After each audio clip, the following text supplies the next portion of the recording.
السلام علیکم ورحمۃ اللہ وبرکاتہ۔ ہمارے اکثر بھائی یہ غلطی بہت کرتے ہیں کہ جب بھی وہ نماز پڑھنے کے لیے نیت باندھتے ہیں تو نیت باندھتے وقت اپنی آنکھوں کو بند کر لیتے ہیں اور پھر پوری نماز آنکھیں بند کر کے پڑھتے ہیں۔ تو کیا آنکھیں بند کر کے نماز پڑھنا جائز ہے؟ تو ناظرین، اس مسئلے کا جواب یہ ہے کہ حضور اکرم صلی اللہ علیہ وسلم نے اپنی پوری زندگی میں کبھی بھی آنکھیں بند کر کے نماز نہیں پڑھی، اور پھر آپ کے بعد صحابہ کرام کا زمانہ آیا، کسی بھی صحابی نے آنکھیں بند کر کے نماز نہیں پڑھی۔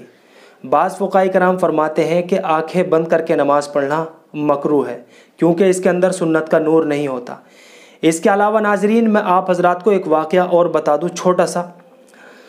ایک بزرگ تھے، بہت بڑے اللہ کے ولی تھے، بہت کثرت سے نماز پڑھتے تھے، ان کی نمازیں لوگوں کے اندر بہت مشہور اور معروف تھی۔ وہ بزرگ صاحب کشف بھی تھے، ہر رکن کو اطمینان کے ساتھ ادا کرتے تھے جب نماز پڑھتے تھے۔ تو ایک دن اللہ تعالیٰ سے انہوں نے دعا کی کہ اللہ، میں یہ جو نمازیں آپ کی رضا کے لیے پڑھتا ہوں، میں اس کو دیکھنا چاہتا ہوں کہ آپ کے یہاں میری یہ نماز کس درجے میں قبول ہے اور اس کی کیا شکل و صورت ہے، اس کی کیا کیفیت ہے۔ تو ان بزرگ کی وہ دعا قبول ہوئی، اور ایک دن جب وہ رات کو سوئے تو خواب میں ان کو دکھلایا گیا کہ ایک نہایت حسین و جمیل اور خوبصورت عورت ہے، سر سے لے کر پاؤں تک اس کے ہر اعضاء نہایت خوبصورت، روشن اور چمکدار ہیں، لیکن اس کی آنکھیں نہیں ہیں، وہ نابینا ہے، اندھی ہے۔ ان بزرگ سے فرمایا گیا، یہ تمہاری نماز کی شکل ہے۔ وہ بزرگ بڑے حیران ہوئے اور بزرگ کہنے لگے کہ یا اللہ، یہ اتنی حسن و جمال والی خاتون، اس کی آنکھیں کہاں ہیں؟